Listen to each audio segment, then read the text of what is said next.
Last ವಿಡಿಯೋನಲ್ಲಿ triple pi timer ಆಯಿತು. ನಾವು ಇವಾಗ RC coupled amplifier single stage ನಾವು PCB ಡಿಸೈನ್ ಮಾಡೋಣ. KiCad ಸಾಫ್ಟ್ವೇರ್ ಓಪನ್ ಮಾಡಿ ಫೈಲ್ಗೆ ಹೋಗಿ ನ್ಯೂ ಅಂಡ್ ಬ್ಲ್ಯಾಂಕ್. ಪ್ರೊಸೀಜರ್ ಎಲ್ಲ ಇದಕ್ಕೂ ಸೇಮ್ ಇರುತ್ತೆ ಸಾಫ್ಟ್ವೇರ್ ಡಿಸೈನ್ಗೆ. ಇಲ್ಲಿ ಫೈಲ್ ನೇಮ್ ಏನಂತ ಕೊಡೋಣ, RC ಕಪಲ್ಡ್ RC ಆಂಪ್ಲಿಫೈಯರ್ ಅಂತ ಕೊಡಿ. RC ಆಂಪ್ಲಿಫೈಯರ್ ಸೇವ್ ಮಾಡಿ ಫಸ್ಟ್ ಸ್ಕಿಮ್ಯಾಟಿಕ್ ಸರ್ಕ್ಯೂಟ್ನ ಬಿಲ್ಡ್ ಮಾಡೋಣ. ಫಸ್ಟ್ ಕಾಂಪೊನೆಂಟ್ಸ್ ಏನು ಬೇಕು, ರೆಸಿಸ್ಟರ್ಸ್ 4,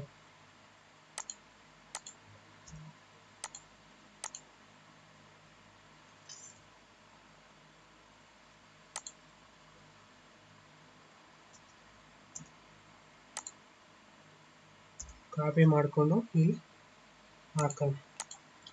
ರೆಸಿಸ್ಟರ್ಸು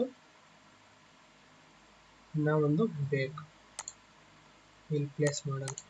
ನೆಕ್ಸ್ಟು ಟ್ರಾನ್ಸಿಸ್ಟರ್ ಒಂದು ಬೇಕು, BC547 ಟ್ರಾನ್ಸಿಸ್ಟರು ಇಲ್ಲಿ ಪ್ಲೇಸ್ ಮಾಡೋಣ. ಇಲ್ಲಿಗೆ ಮೂವ್ ಮಾಡೋಣ.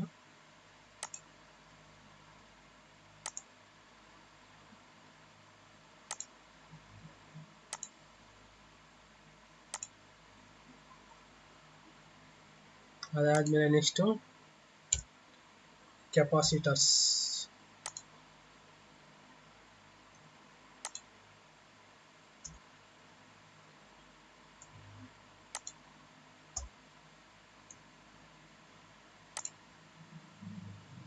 ಅಷ್ಟಾದಮೇಲೆ ಒಂದು connectors, 2 pin connector CONN shift_2 okay ಮಾಡಿದ್ರೆ ಬರುತ್ತೆ.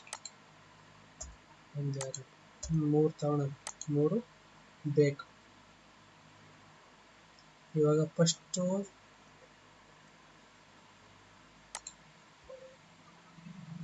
ವೈರ್ಸ್ ಯೂಸ್ ಮಾಡಿಕೊಂಡು ನಾವು ಇದನ್ನು ಕನೆಕ್ಟ್ ಮಾಡೋಣ.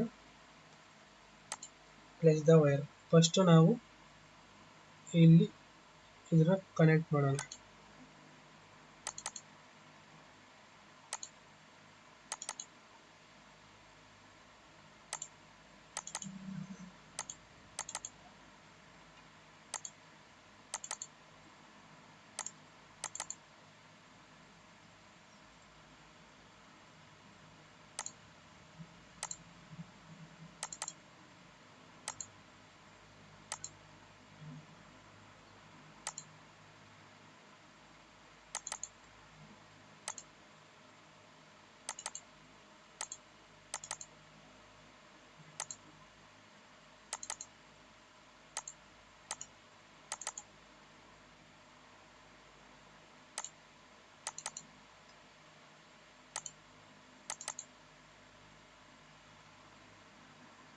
ಇಲ್ಲಿ ನಾವು ಇನ್ಪುಟ್ VCC ಸಪ್ಲೈನ ಕೊಡ್ತೀವಿ.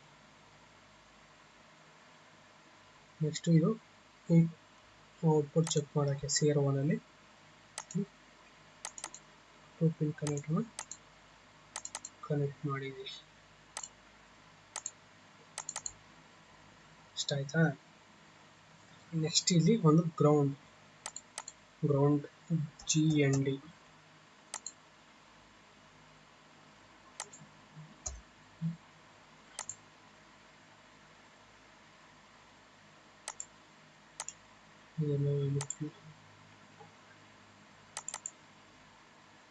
ಅದಾದಮೇಲೆ power plug, select browser, power plug, ground wire ಎಲ್ಲಿರುತ್ತೆ ಅಲ್ಲಿ ನಾವು ಕನೆಕ್ಟ್ ಮಾಡೋಣ. ಇಷ್ಟಾದಮೇಲೆ ಆ್ಯನಿಟೇಷನ್ ಆದಮೇಲೆ test electrical rule, test ERC, ಏನೂ ಎರರ್ಸು ಇಲ್ಲ. ನೆಕ್ಸ್ಟ್ ನೆಟ್ ಲಿಸ್ಟು, ಸೇವ್ ಮತ್ತು ಫುಟ್ ಪ್ರಿಂಟು ಅಸೈನ್ ಮಾಡಬೇಕು. ಇಲ್ಲಿ ಸಿ ಪಿನ್ ಅರೆ 2x1 ಲಾಸ್ಟ್ ವಿಡಿಯೋನಲ್ಲಿ ಹೇಳಿದ್ದೀನಿ ಯಾವ ರೀತಿ ಪಿನ್ ಅರೆ 2x1 ಹಿಂಗೆ ಮಾಡಬೇಕು ಅಂತ. ಇಲ್ಲಿ ಆಲ್ರೆಡಿ ಬಿಸಿ ಟ್ರಾನ್ಸಿಸ್ಟರ್ ಆಲ್ರೆಡಿ ಅಸೈನ್ ಆಗಿದೆ T092 ಅಂತ. ಅದು ನಿಮಗೇನೋ ಡೌಟ್ ಇದ್ರೆ ಒಂದ್ಸಲಿ ಚೆಕ್ ಮಾಡ್ಕೋ 3D ವ್ಯೂವಲ್ಲಿ ಸೇಮ್ ಟ್ರಾನ್ಸಿಸ್ಟರ್ ಥರನೇ ಇದೆಯಾ ಅಂತ. ಹೌದು, ಟ್ರಾನ್ಸಿಸ್ಟರ್ ಥರನೇ ಇದೆ ಥ್ರೋವಲ್ ಕಾಂಪೊನೆಂಟ್. ಸರಿನಾ? ನೆಕ್ಸ್ಟು ರೆಸಿಸ್ಟರ್ಗೆ R6 ಸೇವ್ ಮಾಡಿ ಕ್ಲೋಸ್ ಮಾಡಬೇಕು. ನೆಕ್ಸ್ಟ್ ಅದಾದಮೇಲೆ ಸ್ಕಿಮ್ಯಾಟಿಕ್ ಮಾಡಬೇಕು. ಸ್ಕಿಮ್ಯಾಟಿಕ್ ಆದಮೇಲೆ ಇಲ್ಲಿ ನೆಟ್ ಲಿಸ್ಟ್ ಅಂತ ಇರುತ್ತೆ, ನೆಟ್ ಲಿಸ್ಟ್ ತಗೊಂಡು read correct net list close ಈ ಎಡ್ಜಲ್ಲಿ ಬಂದಿರುತ್ತೆ, ಅದನ್ನು ನಾವು ತಗೊಬಂದು ಇಲ್ಲೆಲ್ಲ ಪ್ಲೇಸ್ ಮಾಡಿ ಎಲ್ಲ ಜಾಯ್ನ್ ಆಗಿದೆ ಕಂಪ್ಲೀಟ್. ಅದಕ್ಕೆ ನಾವು ಇಲ್ಲಿ ಆಟೋಮೆಟಿಕ್ ಆಗಿ ಈ ಎಲ್ಲ ಮಾಡ್ಯೂಲ್ಸ್ನ ಮೂವ್ ಮಾಡಬೇಕು. ಎಸ್, ಎಲ್ಲ ಮಾಡ್ಯೂಲ್ಸು ಮೂವ್ ಆಯಿತು. ಆ್ಯಸ್ ಪರ್ ಸರ್ಕ್ಯೂಟ್ ಪ್ರಕಾರ ಫಸ್ಟ್ ಏನಿದೆ, ಒಂದು ಕನೆಕ್ಟರ್ ಒಂದು ಇದೆ, ಹೌದಾ? R1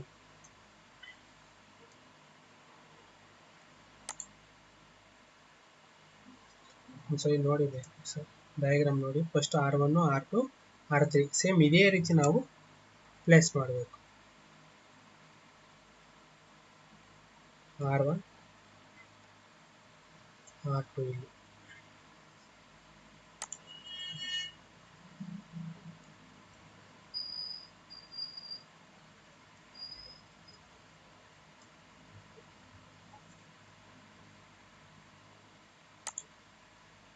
ಆದಮೇಲೆ R3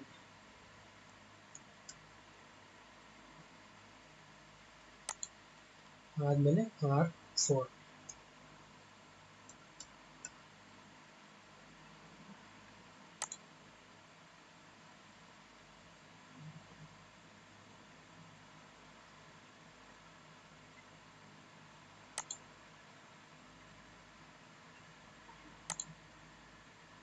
ಸೇಮ್ ಸರ್ಕ್ಯೂಟ್ ಯಾವ ರೀತಿ ಅದೇ ರೀತಿ ನಾವು ಇದನ್ನು ಪ್ಲೇಸ್ ಮಾಡಿದ್ದೀರಿ. ನೆಕ್ಸ್ಟ್ ಆದಮೇಲೆ ಇಲ್ಲಿ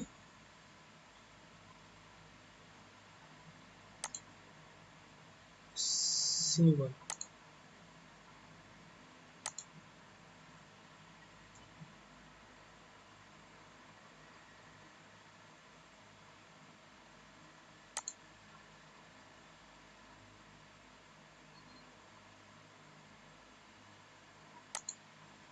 ಇದಾದಮೇಲೆ ನೆಕ್ಸ್ಟ್ ನಿಮ್ಗೆ ಕನ್ಫ್ಯೂಸ್ ಆಗ್ದಿರಾ same design as per schematic ಯಾವ ರೀತಿ ಇದೆ ಅದೇ ರೀತಿ ನಾವು ಮಾಡಬೇಕು. ಇದು C2 ಮತ್ತು ಇದು C3,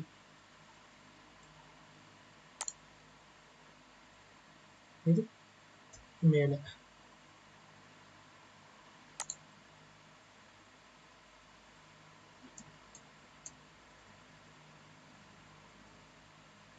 ಸೈಡ್ಗೆ ಇರಲಿ, ಇದು ಬಂದು R5.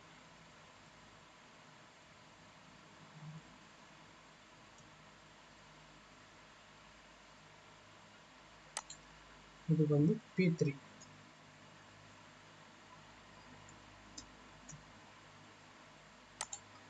ಸೇಮ್ ಅದೇ ರೀತಿ ಕಾಂಪೋನೆಂಟ್ಸ್ ನಾವು ಪ್ಲೇಸ್ ಮಾಡಬೇಕು, ಆವಾಗ ನಮಗೆ ಡಿಸೈನ್ ಮಾಡೋಕ್ಕೆ ಈಸಿ ಇರುತ್ತೆ. ಅದೇ ರೀತಿ ಇದೆ. ಇಲ್ಲಿ ಟ್ರ್ಯಾಕ್ಸು ಒಂದಕ್ಕೊಂದು ಶಾರ್ಟ್ ಆಗಿಲ್ಲ, ಇಲ್ಲಿ ಶಾರ್ಟ್ ಆಗಿದೆ ಅಂತಿದೆ. ನಾವು ಡಿಸೈನಲ್ಲಿ ಟ್ರ್ಯಾಕ್ಸ್ ಪ್ಲೇಸ್ ಮಾಡಬೇಕಾದಾಗ ಈಸಿಯಾಗಿ ಪ್ಲೇಸ್ ಮಾಡ್ಬೋದು.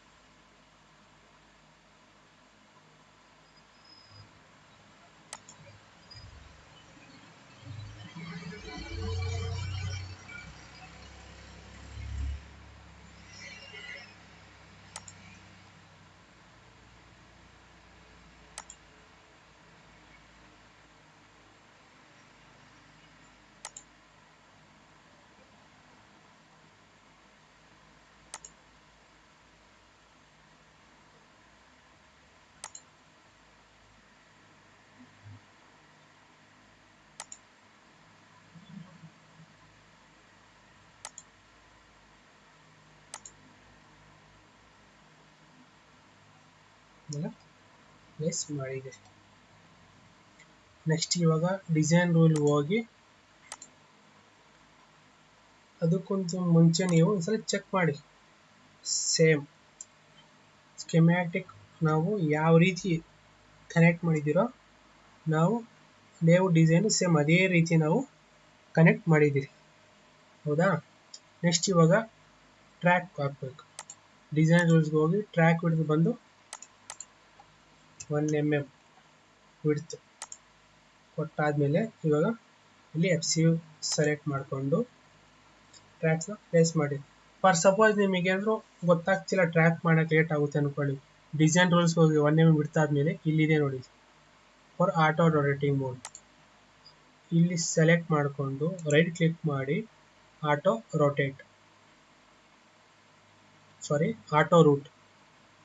ರೂಟ್ ಹೋಗ್ಬಿಟ್ಟು ಆಟೋ ರೂಟ್ ಆಲ್ ಮಾಡ್ಯೂಲ್ಸ್ ಈ ಥರ ಇಲ್ಲಿ ಬಂದಿದೆ. ಹೌದಾ? ಇಲ್ಲಿ ಶಾರ್ಟ್ ಆಗಿಲ್ಲ ಕಾಂಪೋನೆಂಟ್ಸು.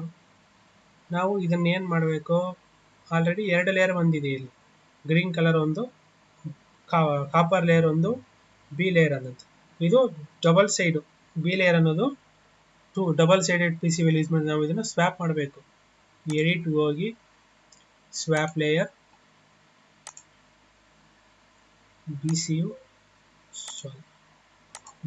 BCU ಹೋಗ್ಬಿಟ್ಟು FCU ಓಕೆ ಹೊಡೆದ್ರೆ ಎಲ್ಲ ಕಾಪರ್ ಲೇಯರ್ ಚೇಂಜ್ ಆಗುತ್ತೆ. ಇಲ್ಲಿ ನೋಡಿ, ಇಲ್ಲಿ ಕ್ರಾಸ್ ಟಾಕ್ ಹೋಗೋ ಚಾನ್ಸಸ್ ಜಾಸ್ತಿ ಇದೆ. ನಾವು ಇದನ್ನು ಎಡಿಟ್ ಮಾಡ್ಕೋಬೋದು. ಆಟೋ ರೊಟೇಟ್ ಅಲ್ಲಿ, ಅದು ರೂಟ್ ಅಲ್ಲ, ಆಟೋ ರೊಟೇಟ್ ಇಲ್ಲಿ ಕಾಣಿಸ್ತಿದೆ ನೋಡಿ.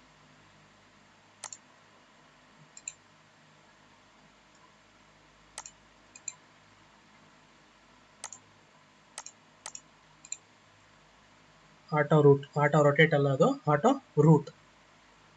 ಸರಿ, ಅದಾದ್ಮೇಲೆ ಇಲ್ಲಿ ಚೆಕ್ ಮಾಡ್ಕೊಳ್ಳಿ, ಶಾರ್ಟ್ ಇಲ್ಲಿ ಕ್ರಾಸ್ ಟಾಕ್ ಹೋಗೋ ಚಾನ್ಸಸ್ ಇದೆ, ಅದನ್ನು ನಾವು ಎಡಿಟ್ ಮಾಡೋಣ. ಇಲ್ಲಿ ಡಿಲೀಟ್. ಅದಾದ್ಮೇಲೆ ನೆಕ್ಸ್ಟು ಮತ್ತೆ ಎಲ್ಲಾದರೂ ಚೇಂಜಸ್ ಮಾಡ್ಕೋಬೋದಾ ಅಂತ ಚೆಕ್ ಮಾಡಿ, ಏನಾದರೂ ಪ್ರಾಬ್ಲಮ್ ಇದೆಯಾ ಅಂತ. ಏನೂ ಇಲ್ಲ, ಇನ್ನೆಲ್ಲನೂ ಓಕೆ. ಇದಕ್ಕೇನು ಮಾಡೋಣ, ಇಲ್ಲಿಂದ ತಗೊಳ್ಳೋಣ ರೆಸಿಸ್ಟರಿಂದ, ಅವಾಗ ಇದು ಕ್ರಾಸ್ ಟಾಕ್ ಆಗಲ್ಲ. ಈ ಥರ ಡಿಸೈನ್ ಮಾಡಬೇಕು. ಸರಿನಾ? ಇದು ಯಾಕೆ ಇದು ಇಷ್ಟು ದೂರ ಆಗಿದೆ ಅಂದ್ಕೊಂಡು, ಫಾರ್ ಸಪೋಸ್ ನೀವು ಇದು ಇನ್ನೂ ಹತ್ರ ಹಾಕ್ಕೋಬೋದು. ಯಾವ ರೀತಿ ಅಂದರೆ G ಹಿಡ್ಕೊಬೇಕು, ಎಸ್ಕೇಪ್ ಹೊಡೆದು G,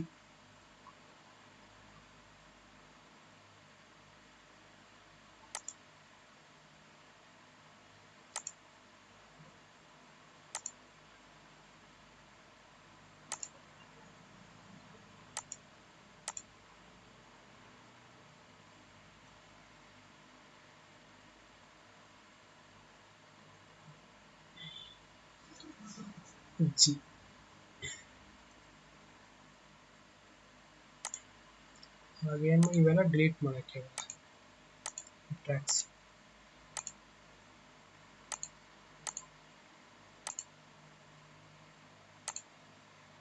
ಇದನ್ನ ಹತ್ರ ಆಗ್ಬೋದು ಅಂತ ನೀವು ಚೆಕ್ ಮಾಡ್ಕೊಳ್ಳಿ ಅನ್ಸುತ್ತೆ.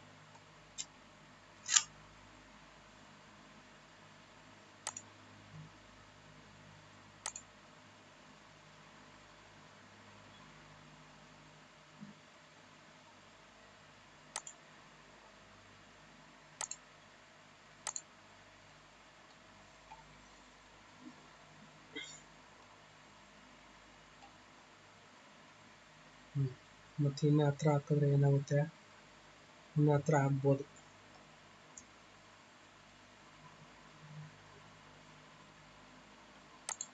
ಈ ಟ್ಯಾಗ್ ಡಿಲೀಟ್ ಮಾಡೋಕ್ಕೆ. ಅದಾದಮೇಲೆ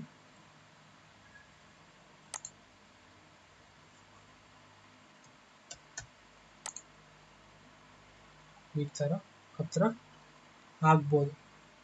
ಮತ್ತು ಇನ್ನೂ ಹತ್ರ ಆಗಕ್ಕೆ ಹೋದರೆ ಕಾಂಪೊನೆಂಟ್ಸು ಪ್ಲೇಸ್ ಮಾಡೋಕ್ಕಾಗಲ್ಲ. ಸಾಕು, ಇಷ್ಟು ಮಾತ್ರ ಸ್ಪೇಸ್ ಇದ್ದರೆ ಸಾಕು, ಆರಾಮಾಗಿ ಮಾಡ್ಬೋದು. ಇಷ್ಟು ಹತ್ರ ಇದ್ದರೆ ಕಾಂಪೊನೆಂಟ್ ಪ್ಲೇಸ್ ಮಾಡೋಕ್ಕೂ ಗೊತ್ತಾಗುತ್ತೆ, ಡಿಸೈನು ಈಸಿ ಇರುತ್ತೆ.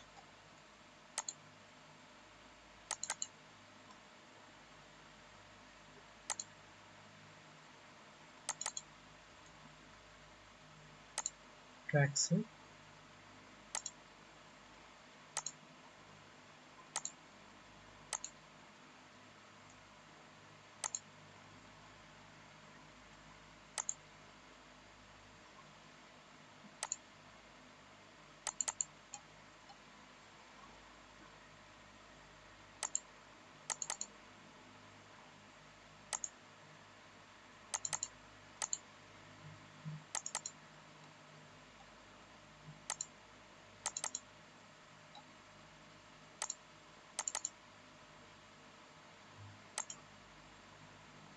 ಇಲ್ಲಾದರೂ ಆಗ್ಬೋದು. ಫರ್ ಸಪೋಸ್ ಆಲ್ರೆಡಿ ಇದೆಯಲ್ಲ ಅಲ್ಲಿ ಡಬಲ್, ಅದಕ್ಕೆ ನಾವು ಕೆಳಗಡೆನೂ ಆಗ್ಬೋದು. ನೋಡಿ, ಎಲ್ಲಿ ಕ್ರಾಸ್ ಟಾಕ್ ಆಗೋ ಚಾನ್ಸಸ್ ಕಡಿಮೆ ಇದೆ. ಎಲ್ಲಿ ಕ್ರಾಸ್ ಟಾಕ್ ಆಗಲ್ಲ. ಸ್ಪೇಸಿಂಗ್ ಅಷ್ಟೇ ನೀಟಾಗಿದೆ, ಡಿಸೈನು ಅಷ್ಟೇ ನೀಟಾಗಿ ಬರುತ್ತೆ. ಇದನ್ನ ಸೇವ್ ಮಾಡಿ ಪ್ರಿಂಟ್, ಇಲ್ಲಿ ಪ್ರಿಂಟ್ಗೆ ಹೋಗಿ ಕಾಪರ್ ಲೇಯರ್ ಬಂದು FCU, ಟೆಕ್ನಿಕಲ್ ಲೇಯರ್ ಬಂದು Fsilk, ಸ್ಕೇಲ್ ಬಂದು 1.4, ಪ್ಯಾಡ್ ಡ್ರಿಲ್ ಬಂದ್ಬಿಟ್ಟು real drill, print mode black and white, 1 page layer ಅಂದರೆ ಓನ್ಲಿ ಟ್ರ್ಯಾಕ್ಸ್ ಮಾತ್ರ. ನಾವು ಗ್ಲಾಸಿ ಪೇಪರ್ ಪ್ರಿಂಟ್ ತಗೋಬೇಕಾದ್ರೆ 1 ಪೇಜ್ ಲೇಯರ್ನ ತಗೋಬೇಕು. ನೆಕ್ಸ್ಟ್ ನಾವು reference diagram with track with ಕಾಂಪೋನೆಂಟ್ಸ್ಗೆ ನಾವು ಇದನ್ನು ಯೂಸ್ ಮಾಡ್ಕೋಬೋದು. ಈ ಥರ ಡಿಸೈನ್ ಮಾಡಿದ್ರೆ ಏನಾಗುತ್ತೆ, ನಮಗೆ ಈಸಿಯಾಗಿ ಐಡೆಂಟಿಫೈ ಆಗುತ್ತೆ ಎಂಥ ಕಾಂಪೋನೆಂಟ್ಸ್ ಎಲ್ಲೆಲ್ಲಿದೆ, ಯಾವ ಥರ ಪ್ಲೇಸ್ ಮಾಡಿದ್ದೀರಿ ಅಂತ. ಇದು ಇಷ್ಟು RC coupled single stage amplifier.